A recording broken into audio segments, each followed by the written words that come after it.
classes.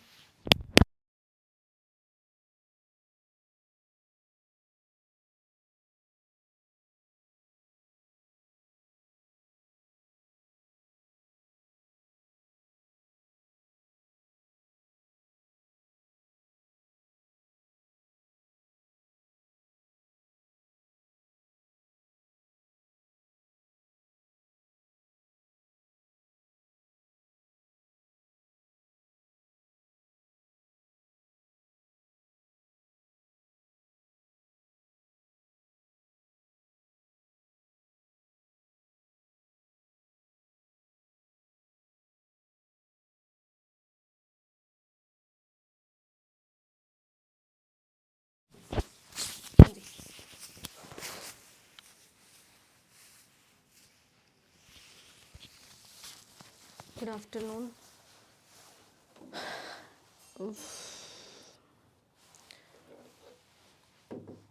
Start करिए। देखो आप सारे जिन्हें प्रीवियस ईयर कर रहे हैं थोड़ा सारे पता है PS TET ETT कैडर दोनों का सिलेबस जो सेम होंगे तो सेम क्वेश्चन कर रहे हैं क्योंकि सेम टाइप ऑफ क्वेश्चन ही आते हैं। ठीक है, तो सारे बच्चों ने करने ज़रूर है। जोड़े बच्चों ने प्रीवियस क्लासेस नहीं लगाई तो वह लगा लो ताकि आप नैक्सट आसानी नाल कर लिए। ठीक है, देखो PS TET कुछ नहीं कह सकते कदों आएगा है ना, but PS TET maximum chances है कि PS TET पहला ही आएगा। जिमें लास्ट टाइम आपको सिर्फ 1 मंथ रह गया सीगा, उस 1 मंथ च आप की कर लेंगे, कुछ भी नहीं ना, कुछ भी नहीं होया उस 1 मंथ च। जिन्होंने पहले तो तैयारी कर रखी सी उन्होंने सिर्फ रिविजन की है 1 मंथ च, तो उन्होंने पेपर जाके क्लीयर होया। अगर आप कहीए भी जिन्हें 1 डेट तो स्टार्ट कराया सिलेबस तो 1 तरीक को अगली 1 तरीक को पेपर सीगा, इट वॉज नॉट पॉसीबल और ना ही उन्होंने बच्चों का होया। तो प्रीवियस ईयर तो पहला कराए जाते हैं ताकि थोनों अगे जाके प्रॉब्लम ना आए। ठीक है, अगर तुम नहीं करे मतलब अगे जाके थोनों प्रीवियस ईयर दोबारा ना करने पाए। मेन मोटिव ये होंगे प्रीवियस ईयर पहला कराने या फिर रिविजन कराने। ठीक है, क्वेश्चन आंसर का होर मेन मकसद की है, कुछ भी नहीं है, सिर्फ यही है कि थोड़ी प्रैक्टिस होंदी रहे, तुम टच च रहो सिलेबस से अपने। ठीक है, जिन्हों का सिलेबस हो भी गया उन्होंने क्वेश्चन तो करने ही पैणगे क्योंकि अगर क्वेश्चन का पैटर्न नहीं पता लगेगा फिर कोई फायदा नहीं है थ्योरी पढ़ने का भी। ठीक है, चलो सारे पता है अपने 27 नवंबर तो ETT cadre PS TET CTET के लिए जोड़ा है नवा स्टार्ट हो चुके हैं। अच्छा, जोड़े बच्चे CTET की तैयारी कर रहे हैं उन्होंने तो डेट आई चुकी है, तो CTET वाले बच्चे CTET की जिन्नी भी क्लासेस है उन्होंने जरूर लगाया करो। टाइम टेबल थोड़ा सारे पता ही है, अगे मैं थोड़ा टाइम टेबल दस भी दूँगी कि आ वाले टाइम के उपर थोड़ी जी क्लासेस है वो होंगी और तुसी क्लासेस नू जरूर लगाना है क्योंकि थोड़े लिए बहुत हैल्पफुल है कि अगर तुसी क्वेश्चंस करोगे, क्वेश्चंस नहीं करोगे कोई फायदा नहीं है थ्योरी पढ़ने का, सच्ची कोई फायदा नहीं है। हुण जिवें तुसी कोई सबजैक्टिव एग्जाम भी देने हो +1 +2 जिन्ने भी तुसी पेपर दे के आए हो, थ्योरी पढ़ लेने हो कि थोनों पता लग जाता किवें क्वेश्चन आएगा। जिन्नी देर तक तुसी क्वेश्चन पेपर नहीं देखोगे प्रीवियस ईयर थोनों नहीं पता लगेगा कि क्वेश्चन किदां दा आएगा। ठीक है, चलो देखो कहते मैच द फॉलोइंग कॉलम, हेठां लिखे कालमां दा मेल करो। देखो पहला की लिखा है इंपेयर्ड क्लोथिंग यानी कि कमज़ोर गतला, क्वाशियोकर इनू आप क्वाशियोकर ही कहने, होम्योलिसिस, बैरी बैरी है ना, ये सारिया जड़ियाँ है डेफिशेंसी करके होंगी है। डेफिशेंसी का मतलब की होंगे जो किसी चीज़ की कमी होंगी है अपनी बॉडी के विच है ना, तो ये सामने लिखिया होया भी किन्ना किन्ना की कमी करके होंगी है। विटामिन E दी, K दी, थायमिन दी, प्रोटीन दी। तुसी दसना है किहड़ी बीमारी जिहड़ी है किहड़ी कमी करके होंगी है, फटाफट दसना है सारिਆਂ ने। मैं बार बार कह रही हूँ अगर तुसी प्रीवियस ईयर नहीं करोगे कोई फायदा नहीं है थ्योरी पढ़ने का। ठीक है, तो प्लीज़ प्रीवियस ईयर कर लो, थोड़ा ही फायदा है इहदे, साडा कोई फायदा नहीं है। साडा की फायदा है, थोड़ा ही फायदा है इहदे, करोगे तो थोड़ा ही फायदा है, इहदे कोई वैसे फायदा नहीं है किसी का भी। सॉरी,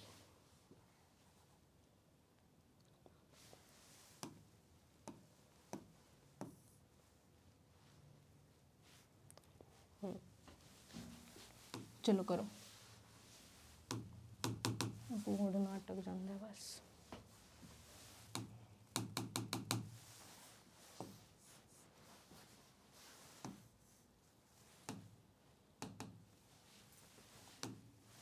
चलो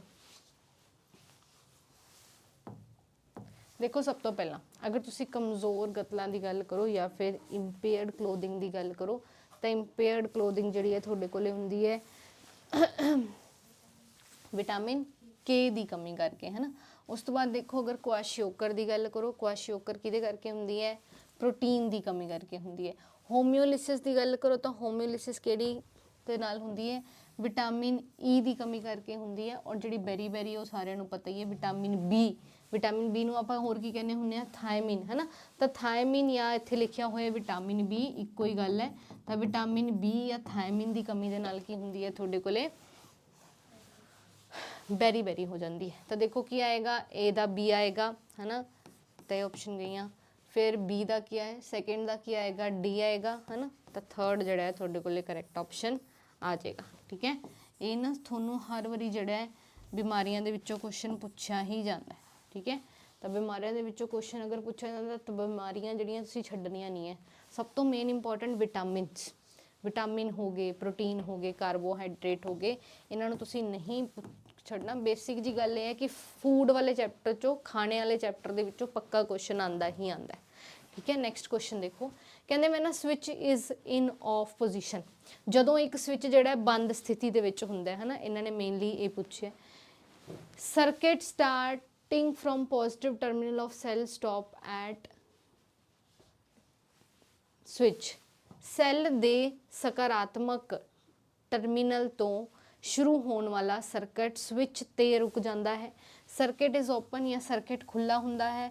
नो करंट फ्लो थ्रू टिक, एक विचों कोई करंट नहीं फ्लो हुंदा या नहीं बहता। Current flows after some time, या कुछ समय बाद करंट जिहड़ा है फ्लो करता है। ऑफ पोजीशन का मतलब की है, बंद है। ठीक है, देखो ऑल ये सारियां स्टेटमेंट ठीक लिखी हैं, पहली तो थर्ड स्टेटमेंट ठीक लिखी हुई है और फोर्थ ठीक लिखी है, या फस्ट ते थर्ड सैकेंड ठीक लिखी है।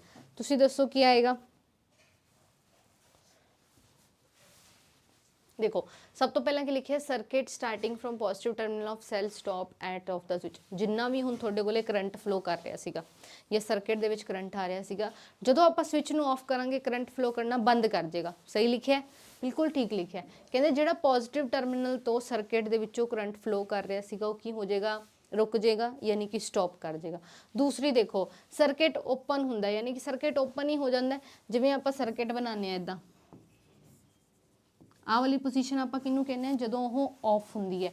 जदों आपां इहनूं इत्थे रखदे हां तां उदों ऑन दी पोजीशन हुंदी है। देखो इत्थे सर्किट ओपन नहीं हो जाएगा, सर्किट ओपन रह जाएगा। ओपन क्यों रह जाएगा, क्योंकि आपां करंट फ्लो करना बंद करता, स्विच नूं ऑफ करता है। इस स्विच ऑफ दी पोजीशन हुंदी है। No current flow through it, इदां दी कोई गल नहीं है। जिहड़ा थोड़ा मोटा करंट रह गया वो तो फ्लो करेगा ही, इक्कोदम फ्लो करना बंद नहीं कर देगा। ठीक है, तो इक्कोदम करंट फ्लो करना बंद नहीं करेगा। Current flows after some time, इदां दा भी कुछ नहीं है, कोई पता नहीं कि आप स्विच ऑन करांगे कि नहीं। करंट थोड़ी हुण फ्लो करेगा, करंट थोड़ी देर बाद थोड़ी फ्लो करेगा। जिहड़ा कोई थोड़ा मोटा करंट रह गया सर्किट 'च वो फ्लो करेगा, पर आप ये नहीं कह सकते कि थोड़ी देर बाद करंट फ्लो होना शुरू होएगा। ठीक है, तो अपने को पहली तो दूजी ऑप्शन जिहड़ी है ठीक है, तो थर्ड तो फोर्थ जिहड़ी है वो गलत है। ठीक है, इदां दे क्वेश्चन आते हैं। कुछ PS टेट च बहुत ही आसान क्वेश्चन आए हैं, एक्सट्रीम आसान, और कईयां दे विच बहुत ही ज़्यादा हाई लैवल के क्वेश्चन आए। तो आप कुछ नहीं छड्डना। कहते which group of organisms are not constituent of food chain, कहते किहड़े जिहड़े फूड चेन का पार्ट नहीं है। देखो grass lion rabbit, plankton man fish grasshopper, wolf grass snake tiger, frog snake eagle grass grasshopper. दसो की आएगा। कहते जीवां दा किहड़ा समूह भोजन लड़ी दा हिस्सा नहीं है। घाह शेर खरगोश, प्लैंकटन हो गए, मनुख मच्छी, घाह वाला टिड्डा, बघियाड़, घाह सप चीता, की लिखा है डड्डू सप, ईगल यानी कि इल होगी, घाह हो गया, तो घाह वाला नूं की कहने हुंदे आ, टिंडा। चलो दसो की आएगा।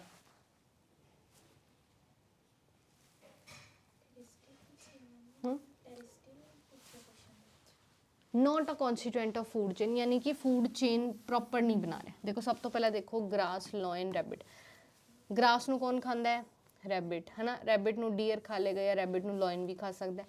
ਪਲੈਂਕਟਨ ਨੂੰ ਕੌਣ ਖਾਂਦੀ ਹੈ? ਫਿਸ਼ ਹੈ ਨਾ, ਤੇ ਫਿਸ਼ ਨੂੰ ਕੌਣ ਖਾ ਲੈਂਦਾ ਹੈ?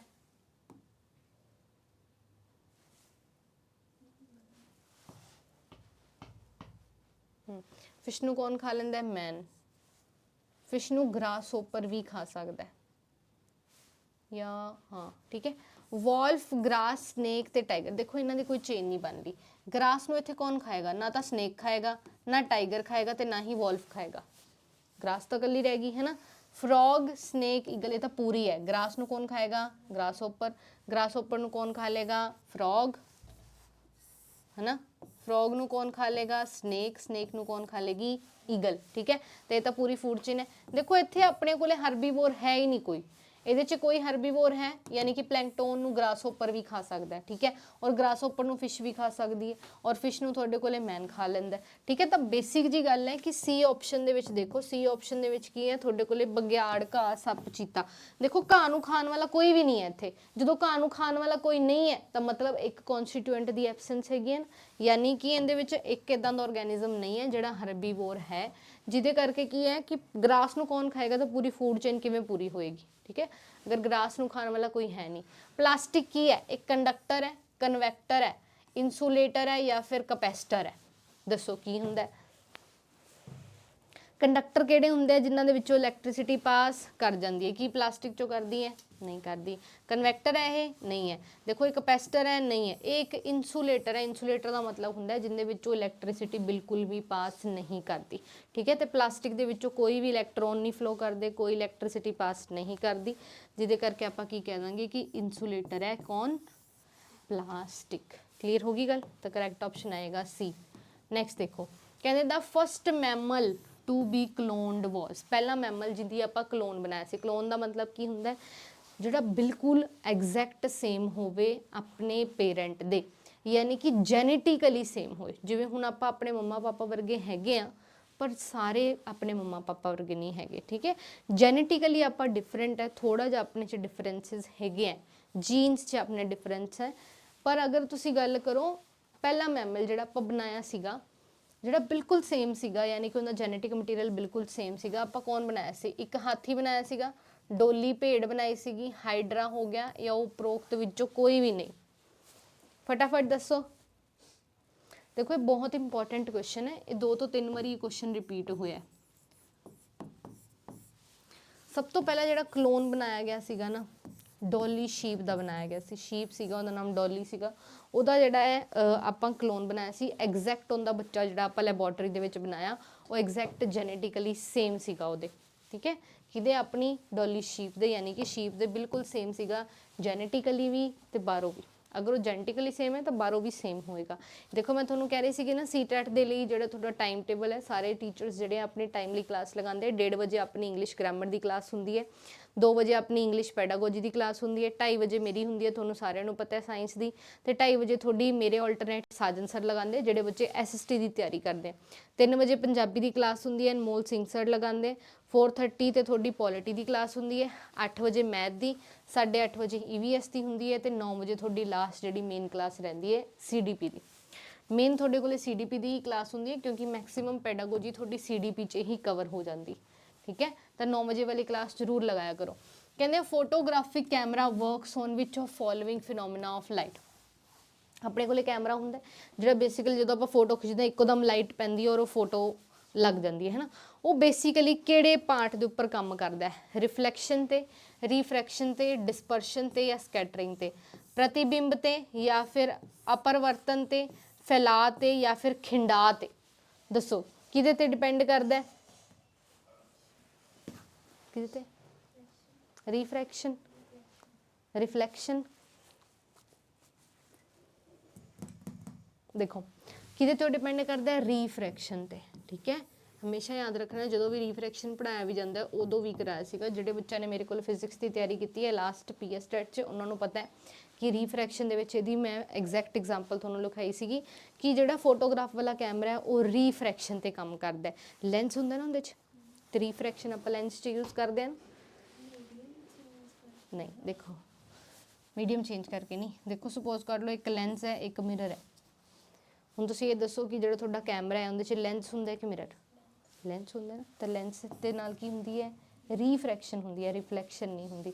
ਰਿਫਲੈਕਸ਼ਨ ਕਿਹਦੇ ਨਾਲ ਹੁੰਦੀ ਹੈ? ਮਿਰਰ ਦੇ ਨਾਲ। ਬਸ ਇੰਨਾ ਹੀ ਯਾਦ ਰੱਖਣਾ, ਕੋਈ ਆਪਾਂ ਹਾਈ ਲੈਵਲ ਤੇ ਜਾਣਾ ਹੀ ਨਹੀਂ ਹੈ, ਠੀਕ ਹੈ। ਹੁਣ ਆਪਣੇ ਕੈਮਰੇ ਹੈ ਫੋਨ ਦੇ, ਜਿਹੜੇ ਆਪਣੇ ਇੰਨੇ ਵੱਡੇ ਵੱਡੇ ਫੋਨ ਲੈਂਦੇ ਆ, ਕੈਮਰਿਆਂ ਦੇ ਚੱਕਰ 'ਚ ਰਹਿੰਦੇ ਆ, ਲੈਂਸ ਦੇ ਚੱਕਰ 'ਚ ਰਹਿੰਦੇ ਆ, है ना, कि ਲੈਂਸ ਕਿੰਦਾ ਵੱਡਾ ਹੈ, ਲੈਂਸ ਦੀ ਕਿਹਦੀ ਜ਼ਿਆਦਾ ਕਪੈਸਿਟੀ ਹੈ ਜਾਂ ਕਿਹਦੀ ਜ਼ਿਆਦਾ ਫੋਕਸ ਹੈ। ਉਹ ਬੇਸਿਕਲੀ ਲੈਂਸ ਦੇ ਬੇਸ 'ਤੇ ਉਹਨਾਂ ਦੀ ਕੁਆਂਟੀਟੀ ਕੁਆਲਿਟੀ ਮੈਟਰ ਕਰਦੀ ਹੈ, ਜਿਹਦੇ ਕਰਕੇ ਆਪਾਂ ਇੰਨੇ ਪੈਸੇ ਲਾਉਂਦੇ ਹਾਂ। ਤਾਂ ਬੇਸਿਕਲੀ ਉਹ ਕੈਮਰੇ ਫੋਟੋ ਵਾਸਤੇ ਆਪਾਂ ਪੈਸੇ ਲਾਉਂਦੇ ਹਾਂ, ਉਹ ਕਿਹੜੇ ਬੇਸ 'ਤੇ ਕੰਮ ਕਰਦਾ ਹੈ? ਰੀਫਰੈਕਸ਼ਨ ਦੇ ਬੇਸ 'ਤੇ ਕੰਮ ਕਰਦਾ ਹੈ। ਕਲੀਅਰ ਹੈ ਜੀ। ਨੈਕਸਟ ਦੇਖੋ, number of carbon compound is very large because, ਦੇਖੋ ਕਾਰਬਨ ਇੱਕ ਇੱਦਾਂ ਦਾ ਕੰਪਾਊਂਡ ਹੈ ਜਿਹਦੇ ਬਹੁਤ ਸਾਰੇ ਆਰਗੈਨਿਕ ਕੰਪਾਊਂਡਸ ਹੁੰਦੇ। ਸਾਰਿਆਂ ਨੂੰ ਪਤਾ ਹੈ ਜਿੰਨੇ ਵੀ ਆਪਾਂ ਕੰਪਾਊਂਡਸ ਪੜ੍ਹਦੇ ਹਾਂ ਆਪਣੀ ਬੋਡੀ ਦੇ ਵਿੱਚ ਵੀ ਮੈਕਸਿਮਮ ਆਰਗੈਨਿਕ ਕੰਪਾਊਂਡ ਹੁੰਦੇ, ਯਾਨੀ ਕਿ ਉਹ ਕੰਪਾਊਂਡ ਹੁੰਦੇ ਜਿਨ੍ਹਾਂ ਦੇ ਵਿੱਚ ਕਾਰਬਨ ਹੁੰਦੀ ਹੈ, ਠੀਕ ਹੈ। ਦੂਸਰੀ ਗੱਲ ਦੇਖੋ, ਆਪਾਂ ਇਹ ਵੀ ਕਹਿੰਦੇ ਹੁੰਦੇ ਕਿ ਕਾਰਬਨ ਕਦੇ ਇਕੱਲੀ ਐਗਜ਼ਿਸਟ ਨਹੀਂ ਕਰਦੀ, ਕਹਿੰਦੇ ਆ ਨਾ, ਕਾਰਬਨ ਹਮੇਸ਼ਾ ਕਿਸੇ ਨਾ ਕਿਸੇ ਦੇ ਨਾਲ ਐਗਜ਼ਿਸਟ ਕਰਦੀ ਹੈ। ਇਹੀ ਆਪਾਂ ਕਹਿੰਦੇ ਹੁੰਦੇ ਹਾਂ ਕਾਰਬਨ ਜਦੋਂ ਕਿਸੇ ਨਾ ਕਿਸੇ ਦੇ ਨਾਲ ਐਗਜ਼ਿਸਟ ਕਰਦੀ ਹੈ, ਕਿਉਂ ਕਰਦੀ ਹੈ, ਠੀਕ ਹੈ। ਸਭ ਤੋਂ ਪਹਿਲੀ ਚੀਜ਼ ਹੁੰਦੀ ਹੈ ਕਿਉਂਕਿ ਕਾਰਬਨ ਦੇ ਬਾਹਰ ਵਾਲੇ ਸ਼ੈਲ ਦੇ ਵਿੱਚ ਸਿਰਫ 4 ਹੀ ਇਲੈਕਟ੍ਰੋਨ ਹੁੰਦੇ ਔਰ ਉਹਨੂੰ 4 ਹੋਰ ਇਲੈਕਟ੍ਰੋਨ ਚਾਹੀਦੇ ਹੁੰਦੇ, ਤਾਂ ਉਹਨੂੰ 4 ਇਲੈਕਟ੍ਰੋਨ ਕੋਈ ਦੇਗਾ ਤਾਂ ਨਹੀਂ, ਬਟ ਉਹ ਸ਼ੇਅਰ ਤਾਂ ਕਰ ਸਕਦੀ ਹੈ ਨਾ। ਤਾਂ ਉਹ ਸ਼ੇਅਰਿੰਗ ਦੇ ਵਿੱਚ ਬੌਂਡ ਬਣਾ ਕੇ ਰਹਿੰਦੀ ਹੈ ਤਾਂ ਕਿ ਉਹ ਕੱਲੀ ਜਿਹੜੀ ਹੈ ਸਟੇਬਲ ਰਹੇ, ਸਰਵਾਈਵ ज़्यादा टाइम कर जे, स्टेबल रहे। हर कोई चाहेगा मैं स्टेबल रहा, ठीक है। दूसरा देखो वो नॉन मैटेलिक करैक्टर शो करती है तो वो होंगी है।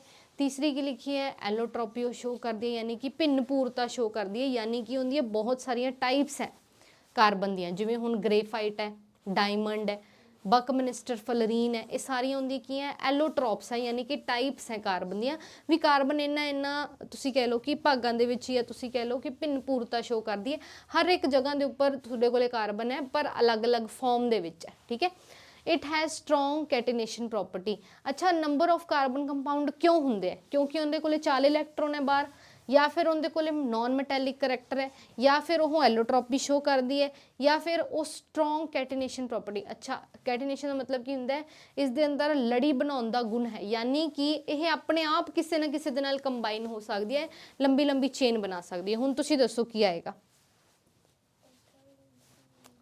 देखो टेट्रावैलेंसी हो सकती है पर मेन इनका की होंदा है कैटिनेशन प्रॉपर्टी। इहदे च क्षमता है कि ये अपने आप लड़ी बना सके, अपने आप चेन की फॉर्मेशन कर सके, है ना। तां करके आप कह दें कि कैटिनेशन शो करती है, जिहदे करके आप इहनूं की कहने आ, जिहदे करके आप इहनूं की कह दें कि कार्बन दे हमेशा कंपाउंड जिहड़े हैं number of large number of exist करते हैं, कार्बन कल्ला एग्जिस्ट नहीं करता। कोई डाउट है इत्थों तक? कार्बन वाला चैप्टर बहुत इंपॉर्टेंट है। कहते विच bacteria is responsible for nitrogen fixation. Nitrogen cycle पढ़िया सारे ने। कहता केड़ा जीवाणु नाइट्रोजन का स्थिरीकरण करता है, यानी कि नाइट्रोजन फिक्स करके देंदा है किन्हां नूं? प्लांट्स नूं।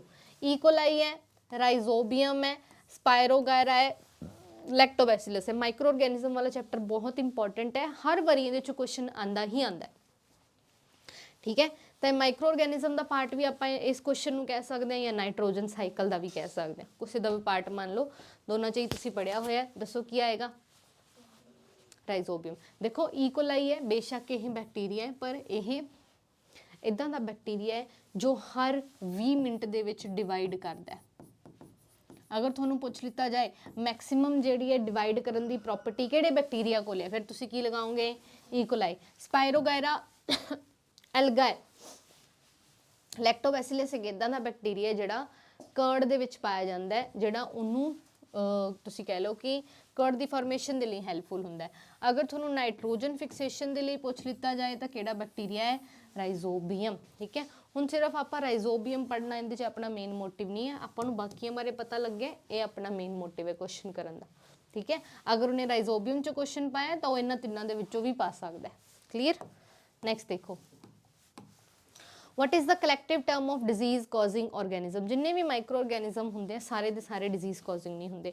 कुछ माइक्रो ऑर्गेनिज्म होंगे जो डिजीज़ कॉज करते हैं, कुछ जोड़े होंगे डिजीज़ कॉज नहीं करते, नॉर्मल इदा ही होंगे, ठीक है। तो किहड़े जोड़े होंगे जो डिजीज़ कॉजिंग होंगे उन्होंने आप पैरासाइट कहने, पैथोजन कहने, बैक्टीरिया कहने या वायरस कह दें। दसो उन्होंने कलैक्टिवली आप की कहने?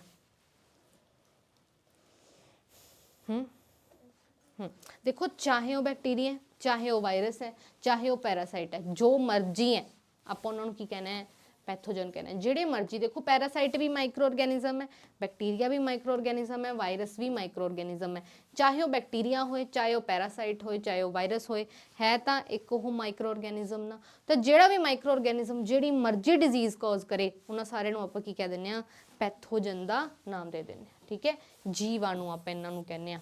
ठीक है, ਪੈਰਾਸਾइट ਨੂੰ ਆਪਾਂ परजीवी ਕਹਿੰਦੇ ਆ। परजीवी ਦਾ मतलब है ਉੱਪਰ ਰਹਿੰਦਾ ਨਾ जीव ਕਿਸੇ ਹੋਰ ਦੇ ਉੱਪਰ। ठीक है, रोग जनन मतलब कि बैक्टीरिया जिन्होंने कह देने या थोड़े कोले विषाणु हो गए, वायरस हो गए। लास्ट क्वेश्चन करांगे आज दा, कहंदे if one neutron is added to helium nucleus the result is. देखो ध्यान दे नाल देखो, तुसी सारिਆਂ ने सीरीज याद करी होएगी एटॉमिक नंबर दी, है ना। सब तो पहला की हुंदा है हाइड्रोजन, दूसरा आंदा है ते लास्ट थर्ड आंदा है lithium, hydrogen, helium, lithium, boron. सब तो पहला देखो किहड़ा आया, hydrogen, helium, lithium, boron, beryllium, यही आप पढ़ते हैं। सब तो पहले देखो हाइड्रोजन, हाइड्रोजन का एटॉमिक नंबर कितना होंगे, 1, यानी कि इहदे कोले इक्को ही इलैक्ट्रॉन है। हीलियम के कोले कितने इलैक्ट्रॉन होंगे, 2। लिथियम के कोले कितने इलैक्ट्रॉन होंगे, 2 होंगे। पर एक शैल, पहले शैल के सिर्फ कितने इलैक्ट्रॉन जाते हैं, 2 ही जाते हैं, बाकी अगले च चले जाते हैं। अगले च कितने चले गए, 1 चला गया। बोरॉन के कोल कितने होंगे, 4। लिथियम, बेरिलियम कोले कितने होंगे, 5। हुण देखो इन्होंने की कहा, कहते अगर आप एक न्यूट्रॉन ऐड कर दिए किहदे च, हीलियम च, हीलियम के न्यूक्लियस च, तो रिजल्ट की होएगा, वो लिथियम बन जाएगा, हीलियम बन जाएगा, हाइड्रोजन बन जाएगा या कार्बन बन जाएगा। दसो बोलो की बनेगा, बोलो। हीलियम हीलियम ही रहेगा, दसो क्यों।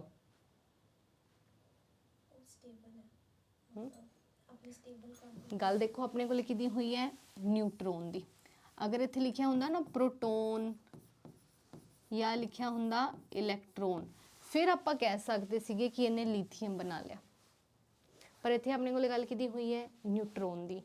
एटॉमिक नंबर जिहड़ा है वो किंदे इक्वल हुंदा है, नंबर ऑफ प्रोटोन ते नंबर ऑफ इलैक्ट्रॉन दे, ना कि नंबर ऑफ न्यूट्रॉन दे।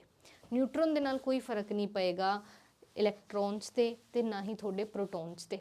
न्यूट्रॉन दे नाल थोड़े फर्क पएगा तो एटॉमिक मास ते पएगा, एटॉमिक नंबर ते नहीं पएगा। ठीक है, एटॉमिक नंबर सिर्फ किन्ना दे उपर डिपेंड करता है, प्रोटोन ते इलैक्ट्रॉन ते। समझ लग गई। तो अपने को जो सबसटांस है वो की रहेगा, हीलियम ही रहेगा, ना वो लिथियम बनाएगा तो ना ही वो हाइड्रोजन बनाएगा। क्लीयर होगी गल, पक्का।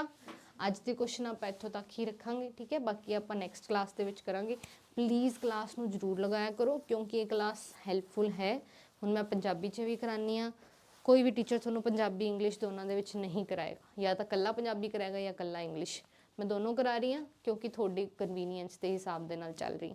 ठीक है, सारे बच्चे प्लीज़ क्लास नूं टाइमली ज्वाइन कराया करो, ताकि थोड़ा कोई भी क्वेश्चन ना रह जाए। क्लीयर। चलो हुण आपां मिलांगे नैक्सट क्लास च। टिल द टाइम तुसीं इत्थों तक रिवाइज करना है।